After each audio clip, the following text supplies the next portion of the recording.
Ça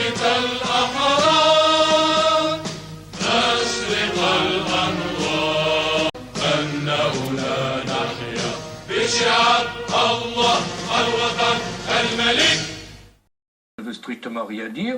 Historiquement, il n'y a aucune référence au Sahara occidental. C'est un terme qui a été inventé de toutes pièces pour justifier des projets de séparation. Et donc, il faut remettre les choses au clair. Et ce Sahara, il est marocain.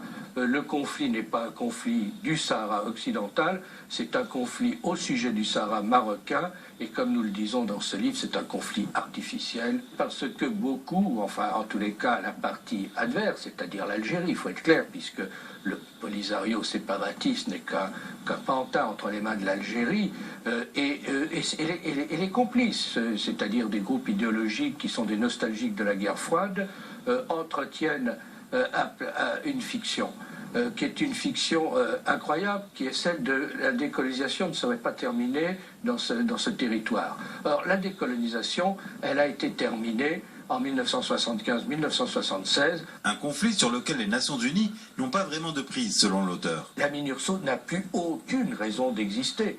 C'est quelque chose qui coûte cher, qui ne sert à rien et qui ne sert qu'une chose, c'est à la propagande algérienne qui essaye d'instrumentaliser et d'élargir le mandat de la MINURSO pour lui donner un nouveau souffle. Ce livre rappelle les conséquences géopolitiques du conflit et surtout le rôle du Polisario. On sait très bien que les bandes du Polisario et certains militaires algériens ont des accointances contre nature, aussi bien avec les trafiquants qu'avec les terroristes. C'est-à-dire qu'au lieu de participer à la stabilisation de la zone sahélo-saharienne, l'Algérie la déstabilise. Dans cette région sahélo-saharienne, où on a besoin d'ordre et de sécurité, le Polisario est aujourd'hui un mouvement de déstabilisation majeure, et je dis que c'est un mouvement qui devrait être inscrit sur la liste des mouvements terroristes.